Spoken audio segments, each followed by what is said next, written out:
अस्सलामुअलैकुम नाजरीन, programme fact matters के साथ मैं हूं सुजैन जहान खान।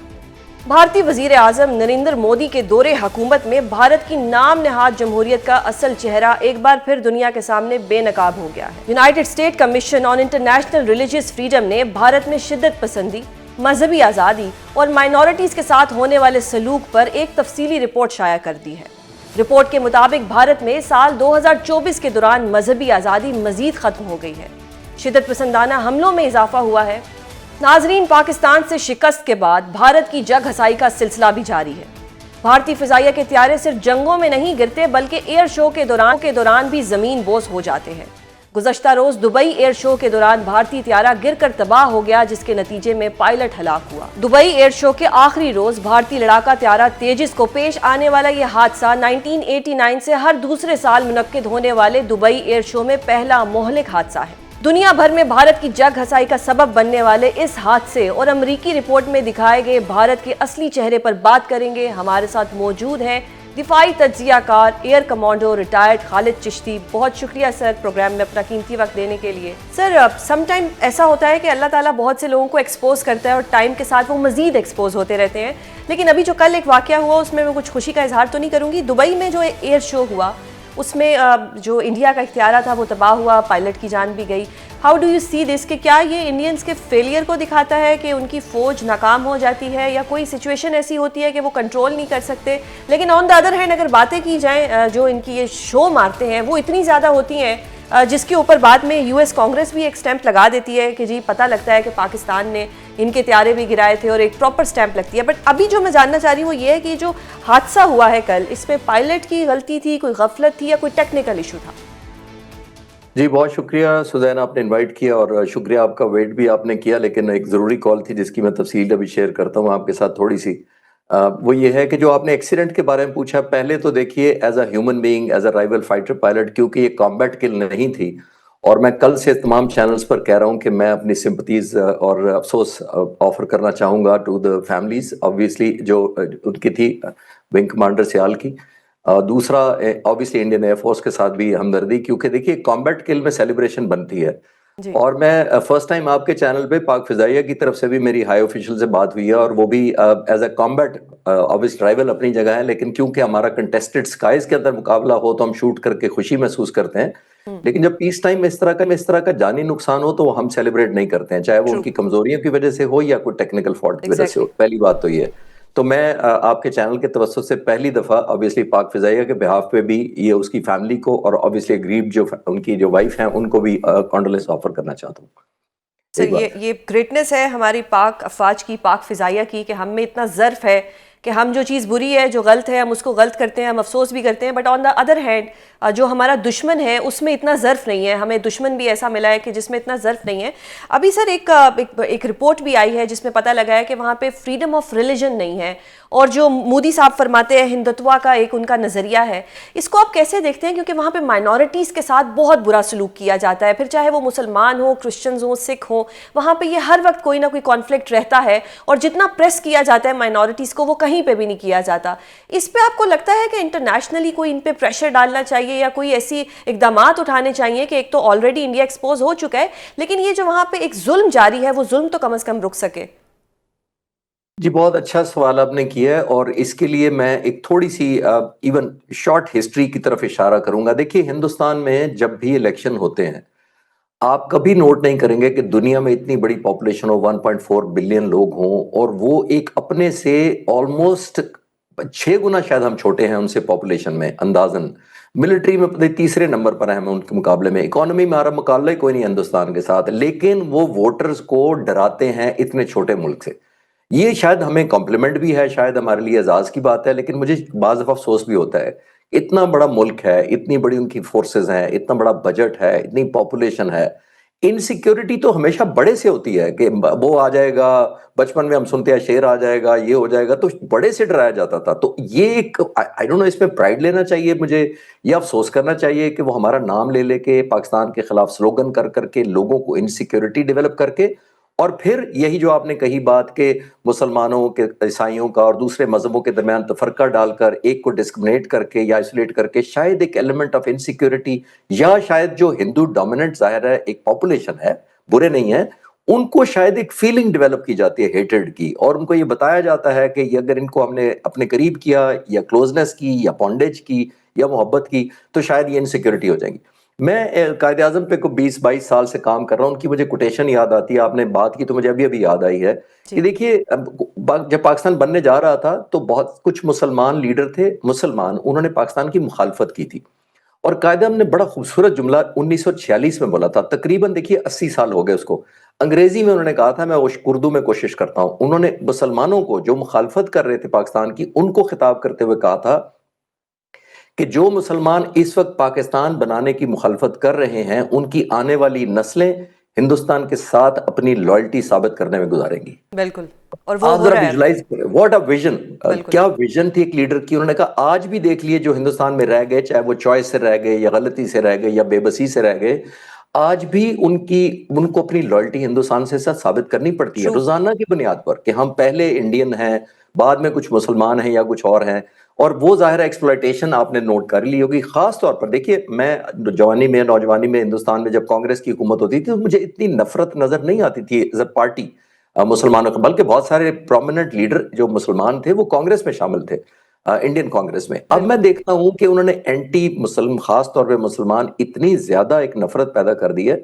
और ये दूसरी तरफ ध्यान नहीं है, जिसकी तरफ आपने पहला सवाल किया था कि इंडियन एयरफोर्स कल जहाज गिरा है, उधर मैनेजमेंट इशू है सारे के सारे। मैं गौर कर रहा था और इंशाल्लाह आज रात को मैं अपने चैनल पर एक डॉक्यूमेंट्री डालूंगा बड़ी शॉर्ट सी उसके बारे में, एक्सीडेंट्स के। उधर सारी डिसजॉइंटेडनेस है, लैक ऑफ सही। गवर्नेंस है, करप्शन है, सिफारिशें हैं, और लैक ऑफ रिसोर्सेज है। एक तरफ आप लोगों को इतना खौफजदा करते हैं, और जहां आपको जिम्मेदारी पूरी करनी होती है एज ए गवर्नमेंट की, और ये जो जान से गया है फाइटर पायलट, उसके ऊपर सीरीज है, उसके ऊपर पूरा आधा घंटा मैं बात कर सकता हूं कि क्या क्या चीजें हैं जो पिछले इतने सालों में, 40 साल से आप एक जहाज बना रहे थे, बिल्कुल। आज भी आपका जहाज ही फिट नहीं था जिसपे आप जाके उसको लॉन्च कर दिया और जाके लोगों के सामने डिस्प्ले कर रहे हैं, जबकि जहाज वो कॉम्बैट रेडी छोड़े, एरोबैटिक्स तो वैसे भी एक्सट्रीम लिमिट्स तक जाके जहाज को ऑपरेट करना पड़ता बिल्कुल, है, और आपने उसकी इम्प्रेस वजह से करना होता है। कीमती जान चली गई। एग्जैक्टली जी, सही। एग्जैक्टली।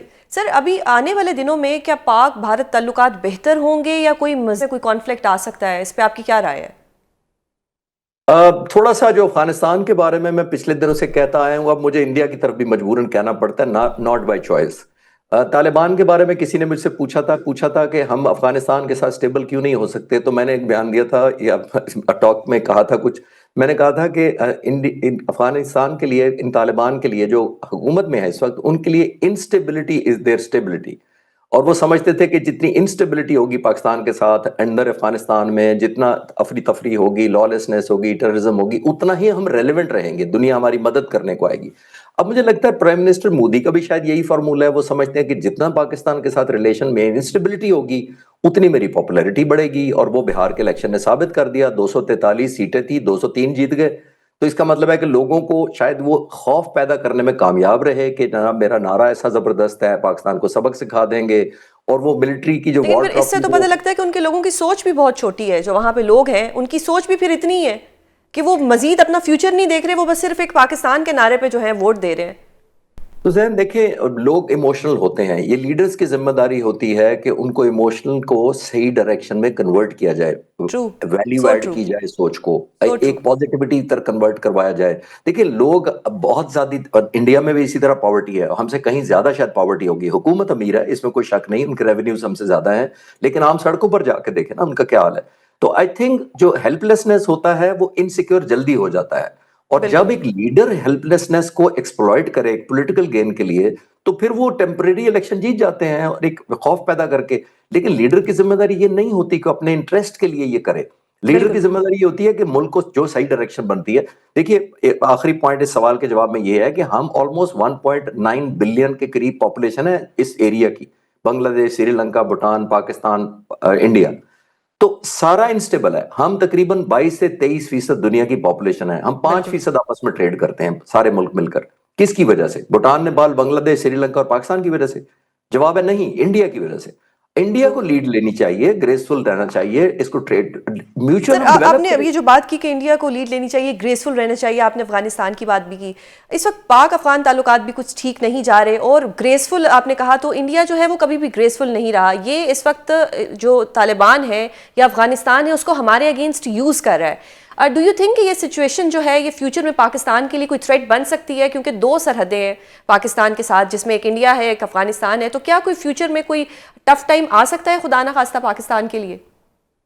देखिए सुजैन, जब आप माइटी होते हैं ना तो उतना आप में ग्रेस वाली बात मैं दोबारा कनेक्ट करता हूँ। सोमो रेसलर में बड़ी ताकत होती है, उसका कद बहुत होता है, उसका वजन बहुत होता है, मतलब वो ग्रेसफुल रहेगा तो तभी मैं उसको कोई सही रेसलर मानूंगा। इंडिया का बड़ा होना एक और चीज होती है और ग्रेसफुल होना एक और चीज होती है। एक बात जो आपने कहा कि थ्रेट हो सकती है, दो चीजों से थ्रेट पैदा होती है, और तीसरा मैं फिर और बाद में एक जिक्र करता हूं। दो चीजें जो होती हैं, एक होती है आपकी सलाहियत और एक होता है आपका हौसला।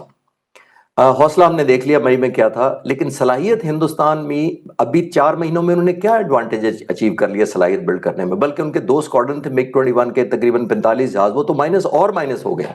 तो कैपेबिलिटी तो नहीं बढ़ी, पहली बात तो यह है। हौसला आपने देख लिया है। तीसरी जो मोस्ट इंपॉर्टेंट, जिसकी तरफ मैं इशारा कर रहा था, कि जब आप इस तरह का करते हैं एडवेंचर या मिस एडवेंचर, आपने एक वॉर ट्रॉफी या वर्ल्ड कप जीत के इंडिया या पाकिस्तान जो भी मिस एडवेंचर करे, हम तो नहीं करते, उन्होंने वो दिखाना होता है। क्या किया था इंडियन प्राइम मिनिस्टर ने? अब ऐलान, हम सबक सिखा देंगे अप्रैल के एंड में, हम दूध और इकट्ठा नहीं, पानी और वो खून नहीं बहने देंगे एग्जैक्टली इकट्ठा, ऐसा सबक सिखाएंगे। वो सबक सीख लिया क्या हमने? जवाब है नहीं। नहीं, और बल्कि क्यों नहीं उनको सिखा सीखा? दिया। सिखा दिया। तो वॉर ट्रॉफी उनको कुछ नहीं मिली टेक होम के लिए, इसीलिए वो इलेक्शन के दौरान भी और आज तक वो कहते हैं सिंदूर 2 लॉन्च करेंगे। वो आई होप सो कि हॉलीवुड में जरूर जितना मर्जी लॉन्च करें, लेकिन बॉर्डर पर आने के लिए आपको स्ट्रेंथ चाहिए होती है। इसमें कोई शक नहीं है कि बड़ी प्रोफेशनल फोर्सेज हैं उनकी, लड़ी बड़ी बहादुरी से लड़ी हैं, लेकिन लेकिन सर पाकिस्तान ने स्किल्स तो उसमें पाकिस्तान के पास है। एग्जैक्टली ट्रॉफी हमारे पास आ गई, क्योंकि हमारे फाइटर पायलट्स की मैं बात करता हूं, मैं इन लोगों से मिलकर आया था कुछ दिन पहले। 3 साल से वो एंटी राफेल पे फोकस किए बैठे थे। ये बिल्कुल। ट्रेनिंग होती है, ये रिजॉल्व होता है, ये आपका हौसला होता है, ये डिटर्मिनेशन होती है, आपने दुश्मन की कमजोरियों को एक्सप्लॉइट करना होता है। ये ऐसा नहीं हुआ था उस रात को कि 12:30 बजे तकरीबन 125 जहाज एक दूसरे को मारने को फिर रहे थे और पाकिस्तानियों का तुक्का लग गया और 7-0 से लैंड कर गया, आके ऐसा नहीं एग्जैक्टली हुआ था। तो एग्जैक्टली। पीछे आपकी स्किल होती है, एक परसुएशन होती है, लीडरशिप होती है, जिसने आपको गाइड करना है और आपके ट्रस्ट दिया जाता है आपको। बिल्कुल सर। वो उधर मिसिंग था। आईएमएफ ने अपनी एक हालिया रिपोर्ट में पाकिस्तान में करप्शन की निशानदेही करते हुए हुकूमत को 15 नकाती एजेंडे पर अमल करने की हिदायत कर दी है। इस मामले पर बात करेंगे, हमारे साथ मौजूद है साबिक गवर्नर सिंध मोहम्मद जुबैर।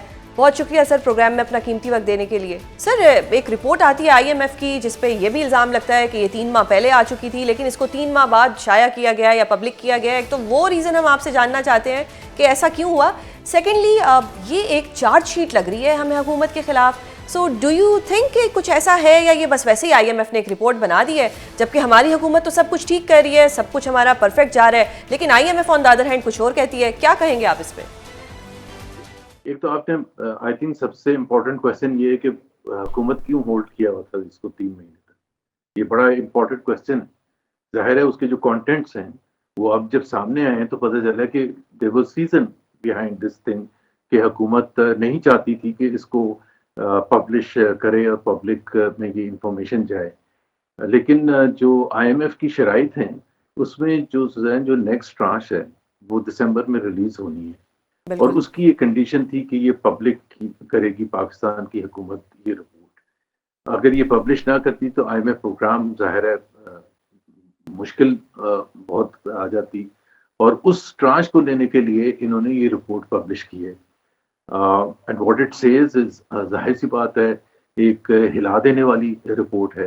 ये कोई पॉलिटिकल ऑपोजिशन नहीं इल्जामात लगा रही, ये कोई पार्लियामेंट में कोई ऑपोजिशन बेंचेस से किसी ने आवाज़ें नहीं उठाई हैं, ना ही ये केपी में हुकूमत की तरफ से, पीटीआई की हुकूमत की तरफ से इल्जाम लगे। ये आईएमएफ जो वो इदारा जो हुकूमत भी समझती है कि बहुत एक रिस्पेक्टेड इंस्टीट्यूशन है, और उनकी एक बड़ा बुनियादी रीज़न है कि आप इकोनॉमी को आगे लेके जाने के लिए जो मर्जी कर लें, जितनी मर्जी मीटिंग्स कर लें, जितनी दफ़ा वज़ीर आज़म बाहर चले जाए, जब तक आप शफाफियत नहीं लाएंगे अपने सिस्टम्स में, आपकी मईशत आगे नहीं बढ़ेगी। और शफाफियत के ऊपर उन्होंने सीरियस कंसर्न्स रेज किए कि पाकिस्तान के तमाम इदारों में, खास तौर पर वो इदारे जिनमें प्रोक्योरमेंट के सिलसिले में सबसे ज्यादा जो अरबों रुपए का काम होता है प्रोक्योरमेंट के थ्रू होता है। आप सोचिए ना कि 1000 बिलियन से ज्यादा के पाकिस्तान का एनुअल डेवलपमेंट प्रोग्राम है। पाकिस्तान में उसके अलावा आपको पता है एमएनएस और सेनेटर्स वगैरह को उनके अपने हलकों के लिए, प्रोजेक्ट्स के लिए पैसे दिए जाते हैं। बिल्कुल। अगर इन सब में शफाफियत नहीं होगी तो फिर तो जाहिर सी बात है लूटमार होगी ना, and that's what the IMF report is saying. सही। तो हम ये हमारा जो नुक्ते नजर है जी सर, और हमने उसकी वजह से हमने उन्होंने कहा आईएमएफ है की कि रिपोर्ट फाइव। का वेट क्यों किया? क्या ये हमें पता नहीं था? क्या ये लेमैन को नहीं पता था? क्या ये सियासतदानों को नहीं पता था? या हम किसी वेट में थे कि हमें पहले कोई ऑथेंटिक डॉक्यूमेंट मिलेगा उसके बाद हम सवालात करेंगे? क्योंकि अगर करप्शन देखी जाए वो तो पाकिस्तान में कुछ 40-50 साल से है, तो ये हर दफा रिपोर्ट्स आके हमें जगाएंगी या आप जैसे लोग प्रेस कॉन्फ्रेंस करेंगे, ये आवाम को पता होना चाहिए, और ये क्यों नहीं हमें पता जब होता? मैंने जब तहरीक तहफ़्फ़ुज़ आइन पाकिस्तान ज्वाइन किया था, उसकी जो फर्स्ट प्रेस कॉन्फ्रेंस थी, तो उसमें मैंने 3 मेजर करप्शन स्कैंडल्स का जिक्र किया था, जिसका जिक्र इन्होंने भी किया, शुगर स्कैंडल का, कि जो इट्स अ क्लासिक केस, जो शुगर माफिया के हवाले से जो करप्शन होती है, उसमें ये देखें ना, अगर मेरी शुगर मिल्स हो फॉर एग्जांपल, और मेरा हुकूमत से कोई ताल्लुक ना हो और मैं बहुत से पैसे बना रहा हूं, तो मुझे कम से कम ये कोई ब्लेम नहीं कर सकता कि मैं हुकूमत के साथ मिलकर पॉलिसी भी बना रहा हूं और उस पॉलिसी बनाने की वजह से मुझे फायदा भी हो रहा है, जिसको आप कॉन्फ्लिक्ट ऑफ इंटरेस्ट कहते हैं। बिल्कुल। अगर आप शुगर मिल मालकान की लिस्ट देखें तो it is who in the government. Sharif खानदान के पास भी है, जरदारी खानदान के पास भी है, चौधरी खानदान के पास भी है, और उसके अलावा जहांगीर तरीन के पास भी है। अब अगर हुकूमत फैसला करती है कि शुगर को हम एक्सपोर्ट कर देते हैं और उस एक्सपोर्ट करने की वजह से यहाँ शॉर्टेजेस होती हैं, जिसकी वजह से प्राइस एस्केलेशन होते हैं, जिसकी वजह से शुगर मालकान की जेबों में और ज्यादा पैसा जाता है। वो ऑलरेडी बड़ा अच्छा बिजनेस है, लेकिन अब और ज्यादा बिजनेस अच्छा हो जाता है। और वो जो रिपोर्ट आई थी आज से 4 महीने 5 महीने पहले कि 300 बिलियन रुपए का गबन हुआ है, और जिसकी डायरेक्ट ऑडिटर जनरल की रिपोर्ट कि direct beneficiary are the mill owners, sugar mill owners. What happened to that? Nothing happened to that. मैंने तो उसका हमने दूसरे, इसी तरह से वीट स्कैंडल हुआ, इसी तरह से दूसरे, जब आप एसआईएफसी जो बने, अब वो SIFC is so such a closely guarded secret कि वहां किस तरह से डिसीजन मेकिंग होती है, वहां से ये काम है, ये पार्लियामेंटेरियंस का काम है, ये शफाफियत पैदा करना। सर, अब शफाफियत की बात आपने की, तो 2 मेरे जहन में सवाल आ रहे हैं। कैसा एफसी पे भी मैंने करना है। अभी नैब ने 5.3 ट्रिलियन रिकवर भी तो किए हैं, यानी कि नैब कुछ अच्छा काम भी तो कर रही है, पैसे रिकवर भी तो हो रहे हैं।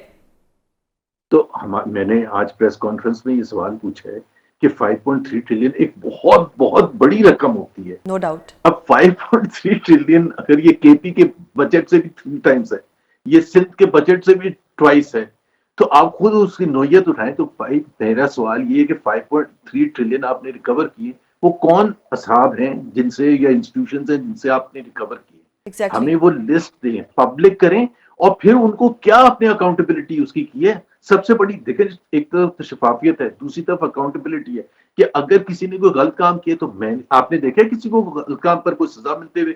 ये वो 5.3 ट्रिलियन में से ये एक इंस्टीट्यूशन है या एक ये साहब हैं, इनसे हमने रिकवर किया। भाई रिकवर किए तो उसने वो गलत काम किया होगा ना, तो वे एक तो where is that money? Because I don't see that money. Because last year for example Suzanne, अगर आप देखेंगी कि पाकिस्तान का टोटल टैक्स कलेक्शन वाज पूरे पाकिस्तान का पूरे साल का 12 ट्रिलियन, तो ये तकरीबन 45% ऑफ दैट 12 ट्रिलियन है। तो वो नजर नहीं आएगा आपके खजाने में? मुझे तो नहीं नजर आया। सर, ये तो बड़ा वैलिड सवाल है आपका कि 5.3 मिलियन ट्रिलियन अगर रिकवर किए हैं तो वो कहाँ गए हैं? बेशक अगर वो लोगों की आइडेंटिटी को एक्सपोज नहीं करना चाहती है, बट गए कहाँ? ये तो मेन क्वेश्चन है। वो कौन अशखास हैं? वो अलीट तबके के ही होंगे ना, उनके कनेक्शन हुकूमत के साथ है। जो इल्जाम लगाया आईएमएफ की रिपोर्ट पे कि जी इन्वेस्टिगेशन भी वही कर रहा होता है और उसको बचाने वाले भी हुकूमती लोग होते हैं। सर, अगर जस्ट इन केस कल को हुकूमत कहती है कि आईएमएफ ने कोई गलत रिपोर्ट दे दी है या हम पे इल्जामात लगा दिए गए हैं, तो क्या हुकूमत इनके खिलाफ कोई लीगल एक्शन ले सकती है? Absolutely, this is the other thing that I have demanded कि भाई प्राइम मिनिस्टर के लेवल पर आए, फ्लोर ऑफ द हाउस में आए या प्रेस कॉन्फ्रेंस करें और ये कहें कि आईएमएफ ने बिल्कुल गलत चीजें कही। लेट देम से कि IMF is wrong, let them से कि IMF is lying, let them से कि ऐसी कोई बात नहीं है, लेट देम से कि हम बिल्कुल शफाफियत से काम करते हैं। क्या बोल दें प्राइम मिनिस्टर कि आईएमएफ की रिपोर्ट की कोई हैसियत नहीं है, तो फिर तो मैं कहूंगा कि हाँ जी ठीक है, मैं आपको सलूट करूंगा, मैं सीरियसली सलूट करूंगा आपको। लेकिन अगर वो ये नहीं कहते हैं तो इसका मतलब ये है कि ये आईएमएफ की रिपोर्ट को एक्सेप्ट कर रहे हैं। लेकिन आईएमएफ से भी मुझे गिला है। आईएमएफ से गिला ये है कि आप उन्हीं को कह रहे हैं सिस्टम ठीक करने के लिए जिन्होंने सिस्टम अपने लिए, एक तरफ तो वो कह रहे हैं कि इस सिस्टम की बुनियाद ऐसी है, मैं तकरीबन एग्जैक्ट वर्ड्स अगर याद है मुझे, कि ये सिस्टम इतना खराब है, ये इतनी बड़ी डिजीज है कि इस सिस्टम में जो फैसले किए जाते हैं, that is to ensure rich remain rich and poor remain poor poor. Remain poor. अब इससे ज्यादा इंडिक्टमेंट क्या हो सकती है, इससे ज्यादा इल्जाम तराशी क्या हो सकती है हुकूमत वक्त के लिए? अब ठीक कौन करेगा? ठीक करने के लिए शफाफियत तो जो थोड़ी बहुत बची थी वो आपने 27वीं अमेंडमेंट से खत्म करके कॉन्स्टिट्यूशनल कोर्ट जो बना दिए फेडरल कोर्ट, उसमें आपने अपनी मर्जी का चीफ जस्टिस लगा दिया प्राइम मिनिस्टर ने। हम कह रहे हैं कि प्राइम मिनिस्टर इसके रिस्पॉन्सिबल है, और हम जाएं कहाँ? उस जज के पास जाएंगे? वो जज की तो नौकरी डिपेंड ही करती है प्राइम मिनिस्टर पर। तो आप खुद बताए ना, ये और जो एग्जैक्ट वर्ड्स है ना, they have trapped the entire 24 crore people, ऐसा बुरे तरीके से जकड़ दिया कि जिसमें कोई कुछ कर ही नहीं सकता। सर, इसमें करप्शन की बहुत बात हुई, ये भी कहा गया कि अगर ये करप्शन रुक जाए तो पाकिस्तान का जो जीडीपी है वो 6.5% तक बढ़ सकता है, विच मीन्स के पाकिस्तान के लिए तो बहुत अच्छी खबर होगी। आपने टैक्स कलेक्शन की बात की सर, अब आईएमएफ ने इनकी एक पॉइंट था 379, उसमें उन्होंने एसेट डिक्लेरेशन को बड़ा उन्होंने कहा है, इस पर जोर दिया है।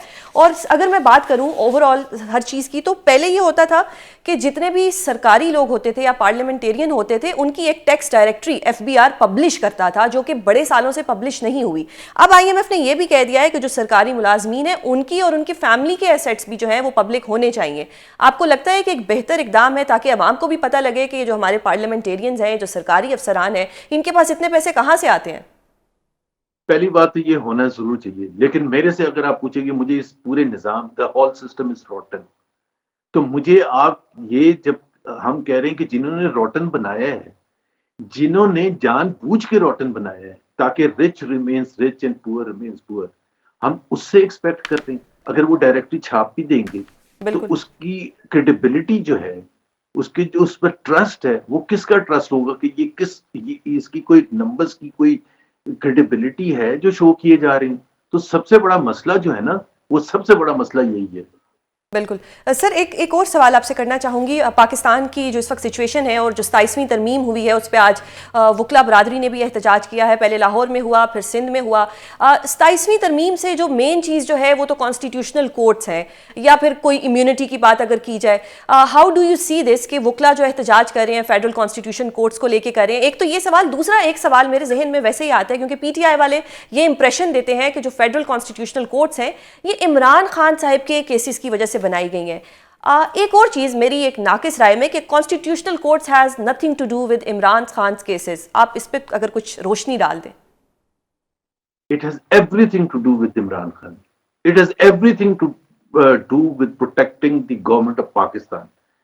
How sir? आप मुझे ये बताएं, जब आप एक सबसे ज्यादा इंपॉर्टेंट चीज ये होती है कि एक कोर्ट जो होता है that has to be independent of the executive, फिर उसकी हैसियत होती है। इंडिपेंडेंट ऑफ द एग्जीक्यूटिव का मतलब यह है कि एग्जीक्यूटिव का ना अपॉइंटमेंट्स में उसका कोई अमल दखल होगा, ना पोस्ट एंड ट्रांसफर में अमल दखल होगा, और ताकि जो जज है उसको इस तरह से काम करने का मौका मिले कि जिसमें उसके ऊपर तलवार न लटकी, जो डिपेंडेंट ना हो हुकूमत वक्त पर कि जी ये मुझे उठा के ट्रांसफर कर देंगे या ये मुझे अपॉइंट नहीं करेंगे। जब आपने सारा प्रोसेस हुकूमत को दे दिया है for appointment of the Chief Justice of Pakistan, for appointment of all the judges of the Constitutional Court, for transfer and posting of the judges, तो फिर उसकी credibility क्या रहती है? वो तो इसी तरह से है, वो तो प्रोटेक्ट करेगा। अगर देखें, मैं अगर एक इन्वेस्टर हूँ, और ये हुकूमत को समझना चाहिए कि ऑलरेडी पाकिस्तान में इन्वेस्टमेंट नहीं आ रही है 27वीं अमेंडमेंट के बाद, तो जो थोड़ा बहुत, मैं एक इन्वेस्टर हूँ, मैं हुकूमत पाकिस्तान में आके इन्वेस्टमेंट करता हूँ, या मैं पाकिस्तानी इन्वेस्टर हूँ, मेरा एफबीआर के साथ भी झगड़ा हो सकता है, और होता है, हर कंपनी का होता है, इश्यूज होते हैं, कन्फ्लिक्ट होता है, मेरा बापडा के साथ भी हो सकता है, मेरा डिस्ट्रीब्यूशन कंपनीज के साथ भी हो सकता है, हुकूमत के दूसरी ऑर्गेनाइजेशंस के साथ भी हो सकता है। तो मैं कहाँ जाऊंगा? उस कोर्ट में जाऊंगा जो हुकूमत प्रोटेक्ट करेगी उन्हीं को, हुकूमत के इदारों को। तो फिर मैं जाऊंगा कहाँ? उसको भाई देखना, वो तो डिपेंड करता है। मैं इस्लामाबाद हाई कोर्ट जाता हूँ, मिसाल के तौर पर इस्लामाबाद हाई कोर्ट का एक जज है, उसके ऊपर आपने दिए कि आपको कहीं भी ट्रांसफर किया जा सकता है, और अगर आप ट्रांसफर नहीं एक्सेप्ट करेंगे, यू स्टैंड रिटायर्ड। अगर सुप्रीम कोर्ट का जज है, सर अगर एक एक आखिरी सवाल सर, नए सूबों की बात की जा रही है, कैसे देखते हैं आपके नए सूबे बनने चाहिए या नहीं? देखिए, नॉर्मल कंट्री होती तो नए सूबे बिल्कुल बनने चाहिए, वक्त की जरूरत होती है। इंडिया में कितने सूबे बने इंडिपेंडेंस के बाद, पाकिस्तान में नहीं बन सकता। Please understand, this is a politically sensitive issue. इसको इस तरह से कभी भी नहीं, इसको लेकिन आप बात करना शुरू करेंगे ना, सिंध में एक ऐसा माहौल क्रिएट होगा कि जिसमें एक सिंधी स्पीकिंग, एक अर्बन इलाका है, एक रूरल इलाका है। Is simply not possible. Balochistan में बलोची और पख्तून का आपस में, या केपी में एक सराइकी वो हिंद को स्पीकिंग बेल्ट है और एक पख्तून स्पीकिंग बेल्ट है। बात मैं ये नहीं कर रहा, और पंजाब इतना बड़ा है, पंजाब को बिल्कुल डिवीजन होनी चाहिए, लेकिन पाकिस्तान में this is a non starter. ये बात शुरू होगी और फिर लड़ाई। दूसरी बात ये है कि उसका नेगेटिव साइड्स हैं। अगर आप 12 सूबों की बात कर रहे हैं तो 12 चीफ जस्टिस होंगे, 12 कोर्ट्स होंगे, 12 चीफ मिनिस्टर्स होंगे, 12 चीफ सेक्रेटरीज होंगे, 12 ब्यूरोक्रेसीज होंगी। आप can you afford the cost of it? True. You simply can't afford the cost of it. So वहां जो बात करते हैं कि जी अगर सराइकी सूबा होगा तो उधर मुल्तान में या भावलपुर में ही फैसला हो जाए, तो मुल्तान और भावलपुर में कोर्ट अलग होगा ना, वो लाहौर हाई कोर्ट का हिस्सा नहीं होगा, वो अलग हाई कोर्ट होगा, उसका चीफ जस्टिस होगा, उसके अपने जजेस होंगे, उधर अपनी चीफ सेक्रेटरी होगा, उधर अपनी ब्यूरोक्रेसी होगी, अपनी मिनिस्ट्रीज होंगी। कैसे आप, can you afford that? You are absolutely right sir. 27वीं आईनी तरमीम के बाद बनने वाली वफाकी आईनी अदालत ने काम शुरू कर दिया है। 24 नवंबर को आईनी अदालत एक इंतहाई अहम केस की समाअत करने जा रही है। 27वीं आईनी तरमीम के बाद तमाम आईनी केसेस वफाकी आईनी अदालत के दायरा इख्तियार में आते हैं। इस्लामाबाद हाई कोर्ट के जजों ने 27वीं आईनी तरमीम को चैलेंज करने के लिए सुप्रीम कोर्ट का रुजू किया तो उनकी दरख्वास्त को यह कहकर मुस्तरद कर दिया गया कि इस पर समाअत अब सिर्फ वफाकी आईनी अदालत कर सकती है। यानी 27वीं आईनी तरमीम के बाद बनने वाली अदालत ही अब 27वीं आईनी तरमीम के खिलाफ समाअत करने की अहल है। 27वीं आईनी तरमीम के बाद अदलिया में होने वाली तब्दीलियों और मुमकिना वकला तहरीक पर बात करेंगे। हमारे साथ मौजूद हैं माहिर कानून शाह खावर और रियासत अली आज़ाद। बहुत शुक्रिया आप दोनों का प्रोग्राम में अपना कीमती वक्त देने के लिए। शाह खावर साहब, आपकी परमिशन से पहला सवाल रियासत अली आज़ाद साहब से करना चाहूँगी कि सर वैसे तो आईनी अदालत पे मैंने सवाल करना था, लेकिन अभी क्योंकि आज वकला तहरीक चली सिंध में और उसके अलावा हमने देखा कि कुछ दिन पहले लाहौर में भी ये हुआ, अगर कुछ मसला है 27वीं आईनी तरमीम से या लगता है कि जो अदलिया है उसमें कुछ चेंजेस आए हैं जो कि वकला को नहीं पसंद आ रहे, तो क्या इस्लामाबाद के जो लॉयर्स हैं उनको लगता है कि ये ठीक हुई है और जो बाकी जगह हैं जैसे कि सिंध हो गया, लाहौर हो गया, उनके लॉयर्स इससे डिफर करते हैं और वो कहते हैं कि ये नहीं होना चाहिए था? इस पे सर आपका क्या राय है? रियासत आज़ाद साहब क्या कहेंगे इस पे कि कोई एहतजाज इस्लामाबाद के वकला की तरफ से क्यों नहीं हो रहा? बिस्मिल्लाहिर्रहमानिर्रहीम। सुजैन, बिल्कुल होना चाहिए, हम भी रेडी हैं, लेकिन हमारा यहाँ पे एक इशू है कि जो हमारी यहाँ पे डिस्ट्रिक्ट बार है और हाई कोर्ट बार तो खैर उसको सपोर्ट कर रही है और बार कौंसिल भी दबे लफ्जों में कंप्रोमाइज है, और इसलिए यहाँ पे एहतजाज की कॉल चूंकि इलेक्टेड लोग देते तो इलेक्टेड लोग कॉल नहीं दे रहे। तो जैसे पाकिस्तान के अंदर वकला एक्शन कमेटी जो है ऑल पाकिस्तान लॉयर्स, उन्होंने अभी लाहौर में एक इजलास किया है, मैं भी वीडियो लिंक पे उसमें शामिल था, तो वो कॉल दे रहे हैं और उनका जो उन्होंने 10 पॉइंट्स या उससे ज्यादा थे उसके अंदर जो जो होल्ड किया उसके ऊपर अमल दरामद तो शुरू हो गया है। और आपने सक्खर, हैदराबाद और कराची में आपने देखा है आज किस तरह से सिंध हाई कोर्ट के अंदर जो कन्वेंशन होना था वहां पे उनके ऊपर पाबंदी लगी और उन्होंने हाई कोर्ट के बाहर और एक भरपूर एक कन्वेंशन किया है और वकला जो हैं वो निकले हैं और बहुत चार्ज हुए हुए। और अगर यहाँ इस्लामाबाद में भी हमने दरखास्त की है प्रेसिडेंट डिस्ट्रिक्ट बार से भी आप कॉल दें, अगर वो नहीं देते तो फिर जो हम जैसे फकीर लोग हैं जो ऑफिस होल्डर तो खैर नहीं है लेकिन 26वीं तरमीम के खिलाफ हैं, 27वीं तरमीम के खिलाफ है और इस तरह से बहुत सारे आजाद मंश लॉयर्स जो हैं वो इस कॉल का एहतजाज कर रहे हैं। और हमें भी कई वकला ने, बहुत सारे दोस्तों ने राब्ता किया कि आप लोग इसके लिए निकलें। तो सच्ची बात है हम नहीं चाहते कि हम जो इलेक्टेड बॉडीज हैं उनको सुपरसीड करें, लेकिन उनसे रिक्वेस्ट हमने की है कि ये आज भी जनरल बॉडी इजलास था, मैंने उसमें ये स्पीच की है और इस पे मैंने अपना बिल्कुल इज़हार सर, ख्याल आपका किया पॉइंट है। आ गया। मैं शाह और खावर साहब पूरा से जानना पाकिस्तान चाहूंगी अगर निकला हुआ है तो जी इस्लामाबाद को भी निकलना जी चाहिए। जी शाह खावर साहिब, दो स्कूल्स ऑफ थॉट देखे गए हैं। एक वो हैं जो कहते हैं कि 27वीं आईनी तरमीम हो, 26वीं आईनी तरमीम हो, वो वक्त की ज़रूरत थी, फेडरल कॉन्स्टिट्यूशन कोर्ट्स बनने चाहिए थे। But on the other hand ऐसे वकला भी हैं जो तहरीक चला रहे हैं, वो कह रहे हैं कि जी इससे अदलिया तकसीम का शिकार हुई है, या अदलिया के जो कुछ कंट्रोल्स थे या उनकी जो पावर्स थी उनको कंट्रोल करने की कोशिश की गई है। How do you see this?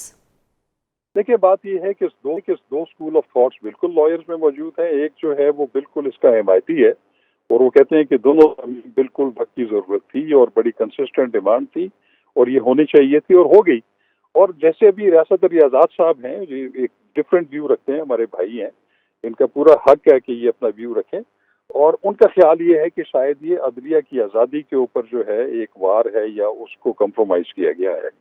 तो अब देखना यह है कि अब ये आईनी तरामीम हो चुकी हैं और हुई भी ऐसे हैं कि वो पार्लियामेंट ने की है और पार्लियामेंट में जो अपोजिशन पार्टीज थी उनको इसमें पूरा पार्टिसिपेट करना चाहिए था। आपने देखा है कि इसमें पाकिस्तान तहरीक इंसाफ जो है उन्होंने बाइकआउट किया और उसमें उन्होंने फाइनल प्रोसीडिंग्स में हिस्सा नहीं लिया। उनको अपना एक डिसेंटिंग जो है वो अपनी चीजें वो रिकॉर्ड पे लानी चाहिए थी। सिर्फ GUI ने जो है वो वहाँ पे मौजूदगी जाहिर की और उन्होंने इसके मुखालफत में वोट दिया। तो अब बात यह है कि अब ये आईनी तरामीम हो चुकी हैं और इसको बाय एट लार्ज तस्लीम भी कर लिया गया है। अब आपने देखा होगा कि अभी पिछले दिनों जो एक फुल कोर्ट मीटिंग हुई थी सुप्रीम कोर्ट ऑफ पाकिस्तान की, उसमें भी इस तरह की गूंज सुनाई दी गई कि उसमें कुछ जज साहिबान ये उनका ख्याल था कि सुप्रीम कोर्ट की तरफ से एक इदारा जाती रिस्पॉन्स जाना चाहिए। तो उस पर फिर एंड में ये हुआ कि फिर सुनने में ये आया, हम यकीन से नहीं कह सकते कि चीफ जस्टिस ऑफ पाकिस्तान ने उन्होंने कहा कि हम तो ये तरमीम हो चुकी है आइन में दिए गए तरीक़ाकार के तहत, तो रिस्पॉन्स तो फिर एक सूरत में हो सकता है कि हम सब रिजाइन कर दें मेरे समेत। तो जब ये बात सामने आई तो फिर उसमें कोई कंसेंसस डेवलप नहीं हो सका। फिर उसके बाद जो दूसरे एजेंडा आइटम्स थे जिसमें रूल्स में कुछ तरमीम थी और एक सीनियर एडवोकेट को जो है वो टाइटल देना था, वो फिर उसकी प्रेस रिलीज जारी हुई। तो अब बात यह है कि जो हम एक्सपेक्ट कर रहे थे कि एक बहुत ज्यादा रिस्पांस आएगा, बड़ी बेस्ट लेवल के ऊपर इस्तीफे आएंगे, वो अब मेरे ख्याल में आ नहीं रहे। और कुछ जो जज हजरात हमने सुनने में आया इवन लाहौर हाई कोर्ट में, जो ये सोच रहे थे लेकिन वो साथ साथ अपने फाइनेंस डिपार्टमेंट से ये भी पूछ रहे थे कि हमारे रिजाइन करने के बाद हमें फाइनेंशियल और बाकी बेनिफिट्स क्या होंगे। तो मेरा ख्याल है कि वो जो एक एक्सपेक्टेशन थी कि किस तरीके से रिस्पांस आएगा वो नहीं आया। अब ये कोर्ट्स कायम हो चुकी हैं, इनको मेरा ख्याल है काम करने देना चाहिए। PTI को बैन करना होगा तो वो फेडरल कॉन्स्टिट्यूशनल कोर्ट्स के जरिए किया जाएगा। एक तो इस पे मुझे आपकी राय चाहिए। दूसरा ये कि 27वीं आईनी तरमीम को भी सुप्रीम कोर्ट में चैलेंज करने की कोशिश की गई है वकला जजेस के जरिए। क्या वो अगर केस जो है वो कॉन्स्टिट्यूशनल कोर्ट के पास ही जाएगा तो क्या कॉन्स्टिट्यूशनल कोर्ट अपने खिलाफ कोई फैसला देगा? देखिए, बात यह है कि अभी हम कोई प्रिडिक्ट नहीं कर सकते, जो चीज हमारे सामने नहीं है हम प्रिजम्पशंस की बुनियाद पर कोई राय कायम नहीं कर सकते कि 28वीं तरमीम में क्या होने जा रहा है। अगर वो होगा तो फिर उसका रिएक्शन भी आएगा और उसमें पॉलिटिकल पार्टीज भी अपना अपना रिएक्शन देंगी। तो जहां तक ये जजेस की ट्रांसफर का ताल्लुक है, यस, वो एक क्वेश्चनेबल बात है। उसमें एक एग्जीक्यूटिव के पास एक पावर होगी कि वो किसी नापसंदीदा जज को एक कोर्ट से दूसरी कोर्ट में, मैं समझता हूँ कि वो ज्यादा स्ट्रक्चर्ड होना चाहिए था और उसमें एक एक एक, एक बहुत ज्यादा जो है ना एक लॉजिक होनी चाहिए थी कि एक यूनिफॉर्मिटी होती थी कि जजेस जो हैं वो इतने अरसे के बाद दूसरे हाई कोर्ट्स में सर्व करेंगे फिर वापस आ जाएंगे। लेकिन ये पिक एंड चूज वाला कॉन्सेप्ट जो है ये क्वेश्चनेबल है, बिल्कुल है। सही। तो बाकी दूसरी चीज ये है कि ये तरमीम जो है वो PTI को बैन करने के लिए लाई जा रही है या इमरान खान साहब को फोकस करके। तो मेरा ख्याल है कि ये अभी प्रिजम्पशंस पे ये बात है। मुझे नहीं लगता कि कोई ऐसी सूरत हाल है। हाँ, ये जरूर है कि वो जो पॉलिटिकल पार्टीज एक्ट में जो पॉलिटिकल पार्टीज के बैनिंग का जो एक तरीक़ाकार है कि जिसमें फाइनल जो है रेफरेंस सुप्रीम कोर्ट में जाएगा, तो अब चूंकि सुप्रीम कोर्ट की जो ओरिजिनल जुरिस्डिक्शन है बुनियादी हकूक़ के हवाले से वो तो विड्रॉ करके कॉन्स्टिट्यूशन कोर्ट में दे दी गई है। तो इसके इम्कानात मौजूद हैं कि वो वाली जो पावर फाइनल जो उसकी मंजूरी है वो सुप्रीम कोर्ट ऑफ पाकिस्तान की बजाय वो फेडरल कॉन्स्टिट्यूशनल कोर्ट्स के पास, यानी ये प्रिजम्पशन भी है और ये एक अगर सही इसको कह सकते हैं। लेकिन सर 27वीं तरमीम अगर इसको चैलेंज किया जाता है और जो हमारे जजेस हैं वो कहते हैं कि सुप्रीम कोर्ट सुने, लेकिन कहा जाता है कि सुप्रीम कोर्ट के पास तो अब इख्तियार ही नहीं, वो फेडरल कॉन्स्टिट्यूशन कोर्ट सुनेगी। अब वो फेडरल कॉन्स्टिट्यूशन कोर्ट क्या अपने खिलाफ फैसला देगी? देखिए बात ये है कि चूंकि अब ये 184(3) जो है वो तो सुप्रीम कोर्ट से विड्रॉ कर ली गई, सही, तो वो तो कोई भी ऐसी दरखास्त जो कि किसी आइन या कानून या उसकी शिक की जो है उसकी रिपग्नेंसी के हवाले से अगर वो आएगी तो वो तो सुप्रीम कोर्ट ऑफ पाकिस्तान की तो बिल्कुल भी जुरिस्डिक्शन नहीं है, वो जुरिस्डिक्शन फेडरल कॉन्स्टिट्यूशनल कोर्ट की ही है। रियासत सर, मुझे क्विकली शो को वाइंड अप करना है। आप क्या कहना चाहेंगे कि ये मजीद क्या होने जा रहा है, क्या प्रेडिक्शंस है कि क्या क्या हो सकता है?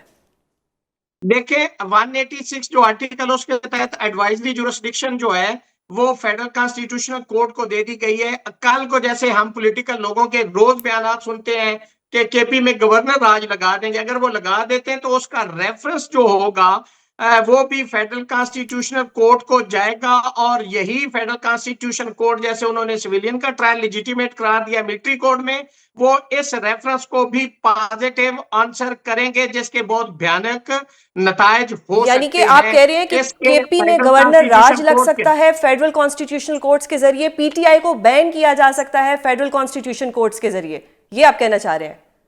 बिल्कुल, मैं यही कह रहा हूं कि चूंकि रेफरेंस अब उस सुप्रीम कोर्ट में नहीं जाएगा, फेडरल कॉन्स्टिट्यूशनल कोर्ट में जाएगा। चूंकि ये हुकूमत ने कई मरतबा ये बयानात दिए, अगर उसको सामने रखते हुए मैं ये इस पे राय नहीं करूं तो इसके कॉन्सिक्वेंसेस ये होंगे। बहुत शुक्रिया सर, आप प्रोग्राम में अपना कीमती वक्त देने के लिए। नाजरीन, प्रोग्राम का वक्त खत्म होता है, कल आपसे दोबारा मुलाकात होगी। अपना बहुत ख्याल रखिएगा। अल्लाह हाफ़िज़।